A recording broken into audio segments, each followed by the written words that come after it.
आज भारत का हर नागरिक देख रहा है कि कैसे भारत की नारी शक्ति की उड़ान को रोक दिया गया, उनके सपनों को बेरहमी से कुचल दिया गया। हमारे भरसक प्रयास के बावजूद हम सफल नहीं हो पाए। नारी शक्ति वंदन अधिनियम में संशोधन नहीं हो पाया और मैं इसके लिए सभी माताओं बहनों उनसे मैं क्षमा प्रार्थी हूं। आज मैं एक बेहद महत्वपूर्ण विषय पर विशेषकर देश की माताओं बहनों और बेटियों से बात करने के लिए आया हूं। आज भारत का हर नागरिक देख रहा है कि कैसे भारत की नारी शक्ति की उड़ान को रोक दिया गया, उनके सपनों को बेरहमी से कुचल दिया गया। हमारे भरसक प्रयास के बावजूद हम सफल नहीं हो पाए। नारी शक्ति वंदन अधिनियम में संशोधन नहीं हो पाया और मैं इसके लिए सभी माताओं बहनों उनसे मैं क्षमा प्रार्थी हूं। साथियों, हमारे लिए देश हित सर्वोपरि है, लेकिन जब कुछ लोगों के लिए दल हित सब कुछ हो जाता है, दल हित देश हित से बड़ा हो जाता है, तो नारी शक्ति को, देश हित को इसका खामियाजा उठाना पड़ता है। इस बार भी यही हुआ है। कांग्रेस, डीएमके, टीएमसी और समाजवादी पार्टी जैसे दलों की स्वार्थी राजनीति का नुकसान देश की नारी शक्ति को उठाना पड़ा है। साथियों, कल देश की करोड़ों महिलाओं की नजर संसद पर थी। देश की नारी शक्ति देख रही थी। मुझे भी ये देखकर बहुत दुख हुआ कि जब ये नारी हित का प्रस्ताव गिरा तो कांग्रेस, डीएमके, टीएमसी, सपा जैसी परिवारवादी पार्टियां खुशी से तालियां बजा रही थी। महिलाओं से उनके अधिकार छीनकर ये लोग मेजें थपथपा रहे थे। उन्होंने जो किया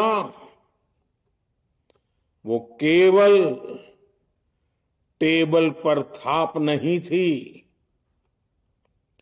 वो नारी के स्वाभिमान पर, उसके आत्मसम्मान पर चोट थी। और नारी सब भूल जाती है, अपना अपमान कभी नहीं भूलती। इसलिए संसद में कांग्रेस और उसके सहयोगियों के उन सबके व्यवहार की कसक हर नारी के मन में हमेशा रहेगी। देश की नारी जब भी अपने क्षेत्र में इन नेताओं को देखेगी तो वो याद करेगी कि इन्हीं लोगों ने संसद में महिला आरक्षण को रोकने का जश्न मनाया था। खुशियां मनाई थी। कल संसद में नारी शक्ति वंदन संशोधन का जिन भी दलों ने विरोध किया है, उनसे मैं दो टूक कहूंगा। ये लोग नारी शक्ति को फॉर ग्रांटेड ले रहे हैं।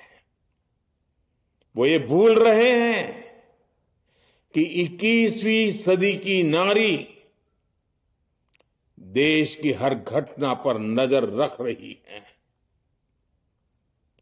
वो उनकी मंशा भांप रही है और सच्चाई भी भली भांति जान चुकी है। इसलिए महिला आरक्षण विरोध करके जो पाप विपक्ष ने किया है, इसकी उन्हें सजा जरूर मिलेगी। इन दलों ने संविधान निर्माताओं की भावनाओं का भी अपमान किया है और जनता द्वारा इसकी सजा से भी वो बच नहीं पाएंगे। साथियों, सदन में नारी शक्ति वंदन संशोधन किसी से भी कुछ छीनने का नहीं था। नारी शक्ति वंदन संशोधन हर किसी को कुछ न कुछ देने का था, देने के लिए संशोधन का था।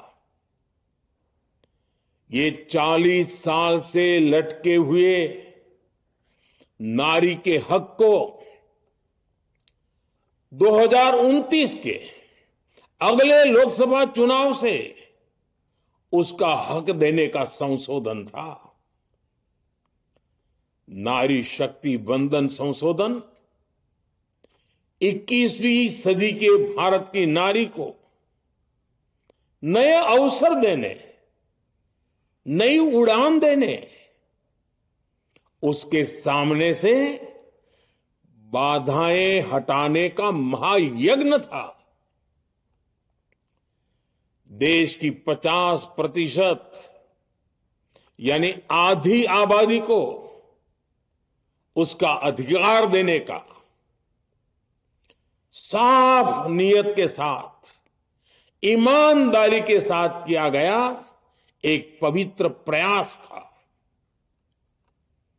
नारी को भारत की विकास यात्रा में सहयात्री बनाने और सबको जोड़ने का प्रयास था। नारी शक्ति वंदन संशोधन समय की मांग है। नारी शक्ति वंदन संशोधन उत्तर, दक्षिण, पूर्व, पश्चिम सभी राज्यों की, हर राज्य की शक्ति में समान वृद्धि का प्रयास था। ये संसद में सभी राज्यों की आवाज को अधिक शक्ति देने का प्रयास था। राज्य छोटा हो, राज्य बड़ा हो, राज्य की आबादी कम हो या राज्य की आबादी ज्यादा हो, सबकी समान अनुपात में शक्ति बढ़ाने की कोशिश थी। लेकिन इस ईमानदार प्रयास की कांग्रेस और उसके सहयोगियों ने सदन में पूरे देश के सामने भ्रूण हत्या कर दी है। भ्रूण हत्या कर दी है। ये Congress, TMC, Samajwadi party, DMK जैसे दल इस भ्रूण हत्या के गुनहगार हैं। ये देश के संविधान के अपराधी हैं। ये देश की नारी शक्ति के अपराधी हैं। साथियों, कांग्रेस महिला आरक्षण के विषय से ही नफरत करती है। उसने हमेशा से ही महिला आरक्षण को रोकने के लिए षड्यंत्र किए हैं। इस दिशा में पहले जितनी बार भी प्रयास हुए, हर बार कांग्रेस ने इसमें रोड़े अटकाए हैं। इस बार भी कांग्रेस और उसके साथियों ने महिला आरक्षण को रोकने के लिए एक के बाद एक नए झूठ का सहारा लिया। कभी संख्या को लेकर, कभी किसी और तरीके से कांग्रेस और उसके साथियों ने देश को गुमराह करने की कोशिश की। ऐसा करके इन दलों ने भारत की नारी शक्ति के सामने अपना असली चेहरा सामने ला दिया है, अपना मुखौटा उतार दिया है। साथियों, मुझे व्यक्तिगत तौर पर आशा थी कांग्रेस परजीवी की तरह क्षेत्रीय दलों की पीठ पर सवार होकर खुद को जिंदा रखे हुए है। लेकिन कांग्रेस ये भी नहीं चाहती कि क्षेत्रीय दलों की ताकत बढ़े। इसलिए कांग्रेस ने इस संशोधन का विरोध करवाकर अनेक क्षेत्रीय दलों के भविष्य को अंधकार में धकेलने का राजनीतिक षड्यंत्र किया है। साथियों, Congress, Samajwadi party, DMK, TMC और दूसरी पार्टियां इतने वर्षों से हर बार वही बहाने, वही कुतर्क गढ़ते आए हैं, बनाते आए हैं। कोई न कोई टेक्निकल पेंच फंसाकर ये महिलाओं के अधिकारों पर डाका डालते रहे हैं। देश राजनीति का ये भद्दा पैटर्न बराबर समझ चुका है और उसके पीछे की वजह भी जान चुका है। भाइयों बहनों, नारी शक्ति वंदन अधिनियम के विरोध की एक बड़ी वजह है इन परिवारवादी पार्टियों का डर। इन्हें डर है अगर महिलाएं सशक्त हो गई तो इन परिवारवादी पार्टियों का नेतृत्व खतरे में पड़ जाएगा। ये कभी नहीं चाहेंगे कि उनके परिवार के बाहर की महिलाएं आगे बढ़े। आज पंचायतों में, लोकल बॉडीज में जिन हजारों लाखों महिलाओं ने अपनी क्षमता को साबित किया है, जब आगे बढ़कर लोकसभा और विधानसभाओं में आना चाहती हैं, देश की सेवा करना चाहती है, परिवारवादियों के भीतर उनसे असुरक्षा की भावना बैठी हुई है। परिसीमन के बाद महिलाओं के लिए कहीं ज्यादा सीटें होगी, महिलाओं का कद बढ़ेगा। इसलिए इन लोगों ने नारी शक्ति वंदन संशोधन का विरोध किया है। देश की नारी शक्ति कांग्रेस और उसके सहयोगियों को इस पाप के लिए कभी माफ नहीं करेगी। मेरे प्रिय देशवासियों, कांग्रेस और उसके साथी दल डिलिमिटेशन पर लगातार लगातार झूठ बोल रहे हैं। ये इस बहाने विभाजन की आग को सुलगाना चाहते हैं, क्योंकि बांटो और राज करो, कांग्रेस ये पॉलिटिक्स अंग्रेजों से विरासत में सीख कर आई है और कांग्रेस आज भी उसी के सहारे चल रही है। कांग्रेस ने हमेशा देश में दरार पैदा करने वाली भावनाओं को हवा दी है। इसलिए यह झूठ फैलाया गया कि डिलिमिटेशन यानी परिसीमन से कुछ राज्यों को नुकसान होगा, जबकि सरकार ने पहले दिन से स्पष्ट किया है कि न किसी राज्य की भागीदारी का अनुपात बदलेगा, न किसी का रिप्रेजेंटेशन कम होगा, बल्कि सभी राज्यों की सीटें समान अनुपात में ही बढ़ेगी। फिर भी कांग्रेस, डीएमके, टीएमसी और समाजवादी पार्टी जैसे दल इसे मानने को तैयार नहीं हुए। साथियों, ये संशोधन बिल सभी दलों और सभी राज्यों के लिए एक मौका था, एक अवसर था। ये बिल पास होता तो तमिलनाडु, बंगाल, यूपी, केरला हर राज्य की सीटें बढ़ती, लेकिन अपनी स्वार्थी राजनीति की वजह से इन दलों ने अपने राज्यों के लोगों को भी धोखा दे दिया। जैसे कि डीएमके के पास मौका था कि वो और ज्यादा तमिल लोगों को सांसद विधायक बना सकती थी, तमिलनाडु की आवाज और मजबूत कर सकती थी, लेकिन उसने वो मौका खो दिया।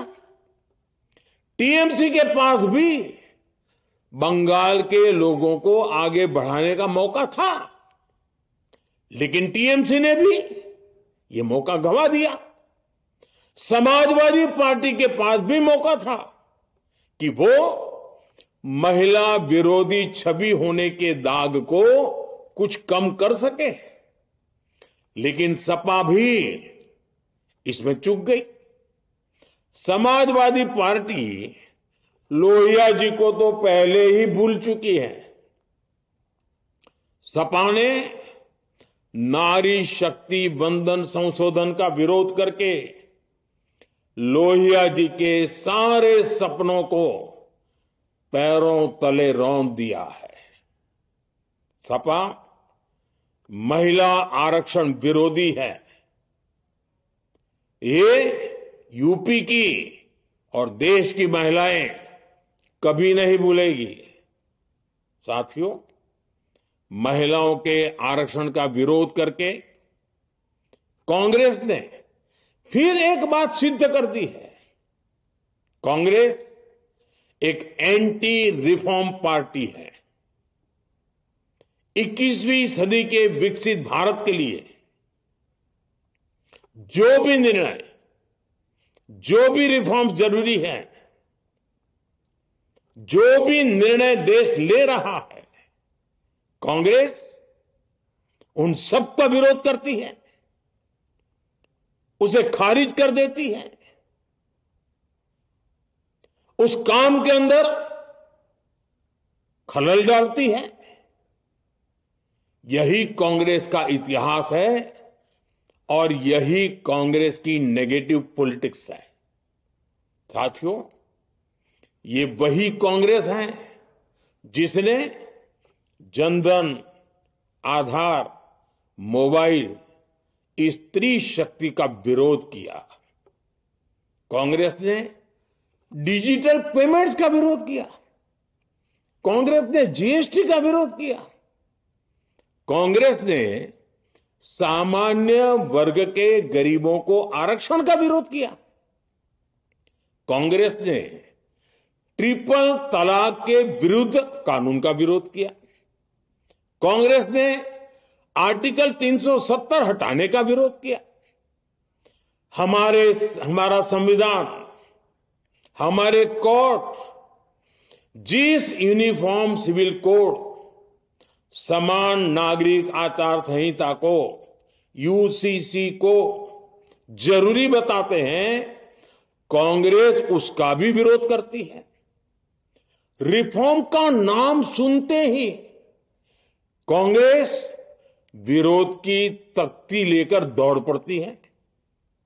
ऐसा कोई भी काम जिससे देश मजबूत होता है, कांग्रेस उसमें बाधाएं खड़ी करने के लिए पूरी शक्ति लगा देती है। Congress one nation one election का विरोध करती है। कांग्रेस देश में घुसपैठियों को भगाने का विरोध करती है। कांग्रेस मतदाता सूची के शुद्धिकरण एसआईआर का विरोध करती है। कांग्रेस वक्फ बोर्ड में रिफॉर्म का विरोध करती है। साथियों, कांग्रेस ने शरणार्थियों को सुरक्षा देने वाले सीएए कानून तक का विरोध किया। इस पर झूठ बोलकर, अफवाहें फैलाकर देश में बवंडर खड़ा कर दिया। कांग्रेस माओवादी नक्सली हिंसा को समाप्त करने के देश के प्रयासों में भी रुकावटें डालती है। कांग्रेस का एक ही पैटर्न रहा है, कोई भी रिफॉर्म आए तो झूठ बोलो, भ्रम फैलाओ। इतिहास साक्षी है, कांग्रेस ने हमेशा यही नेगेटिव रास्ता चुना है। साथियों, जो भी कार्य देश के लिए जरूरी फैसला होता है, कांग्रेस इसको कारपेट के नीचे डाल देती है। कांग्रेस के इसी रवैये की वजह से भारत विकास की उस ऊंचाई पर नहीं पहुंच पाया जिसका भारत हकदार है। आजादी के समय उस दौर में हमारे साथ और भी कई देश आजाद हुए थे। ज्यादातर देश हमसे बहुत आगे निकल गए और इसकी वजह थी कि कांग्रेस हर रिफॉर्म को रोककर बैठी रही। लटकाना, भटकाना, अटकाना, यही कांग्रेस का सिद्धांत रहा है, यही कांग्रेस का वर्क कल्चर रहा है। कांग्रेस ने पड़ोसी देशों के साथ सीमा विवादों को लटकाया। कांग्रेस ने पाकिस्तान के साथ पानी बंटवारे से जुड़े विवादों को लटकाया। कांग्रेस ने ओबीसी आरक्षण के निर्णय को 40 साल तक लटकाए रखा। कांग्रेस ने सैनिकों के लिए वन रैंक वन पेंशन को 40 साल तक रोके रखा। साथियों, कांग्रेस के इस रवैये ने हमेशा देश का बहुत बड़ा नुकसान किया है। कांग्रेस के हर विरोध, हर अनिर्णय, हर छल प्रपंच का खामियाजा देश ने भुगता है, देश की पीढ़ियों ने भुगता है। आज देश के सामने जितनी भी बड़ी चुनौतियां हैं, वो कांग्रेस के इसी रवैये से उपजी हुई है। इसलिए ये लड़ाई सिर्फ एक कानून की नहीं है, ये लड़ाई कांग्रेस की उस एंटी रिफॉर्म मानसिकता के साथ है जिसमें सिर्फ नेगेटिविटी है, नकारात्मकता है। और मुझे इसमें कोई संदेह नहीं है कि देश की सभी बहनें बेटियां कांग्रेस की इस मानसिकता को करारा जवाब दे के रहेगी। साथियों, कुछ लोग देश की महिलाओं के सपने टूटने को सरकार की नाकामी बता रहे हैं, लेकिन ये विषय कामयाबी या नाकामयाबी क्रेडिट का था ही नहीं। मैंने संसद में भी कहा था, आधी आबादी को उनका हक मिल जाने दीजिए, मैं इसका क्रेडिट विज्ञापन छपवाकर विपक्ष के सभी लोगों को दे दूंगा। लेकिन महिलाओं को दकियानुसी सोच से देखने वाले फिर भी अपने झूठ पर अड़े रहे, कायम रहे। साथियों, नारी शक्ति को भागीदारी दिलाने की लड़ाई दशकों से चल रही है। वर्षों से मैं भी इसके लिए प्रयास करने वालों में से एक हूं। कितनी ही महिलाएं ये विषय मेरे सामने उठाती रही हैं, कितनी ही बहनों ने पत्र के द्वारा मुझे सारी बातें बताई हैं।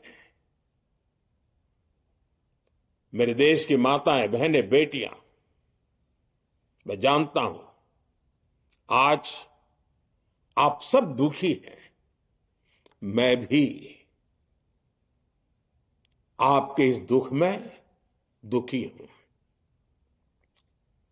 आज भले ही बिल पास कराने के लिए जरूरी 66% वोट हमें नहीं मिला हो, लेकिन मैं जानता हूं देश की 100%, 100% नारी शक्ति का आशीर्वाद हमारे साथ है।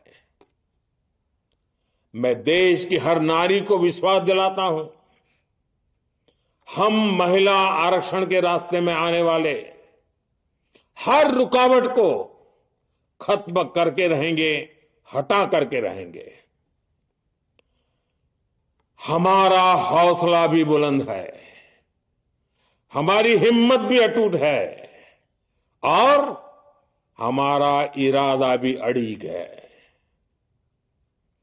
महिला आरक्षण का विरोध करने वाली पार्टियां ये देश की नारी शक्ति को संसद और विधानसभाओं में उनकी भागीदारी बढ़ाने से कभी भी रोक नहीं पाएंगे। सिर्फ वक्त का इंतजार है। नारी शक्ति के सशक्तिकरण का बीजेपी एनडीए का संकल्प अक्षुण्ण है। कल हमारे पास संख्या बल नहीं था, लेकिन इसका मतलब ये नहीं है कि हम हार गए। हमारा आत्मबल अजेय है। हमारा प्रयास रुकेगा नहीं, हमारा प्रयास थमेगा नहीं। हमारे पास आगे अभी और मौके आएंगे। हमें आधी आबादी के सपनों के लिए, देश के भविष्य के लिए इस संकल्प को पूरा करना ही है। आप सबका बहुत बहुत धन्यवाद।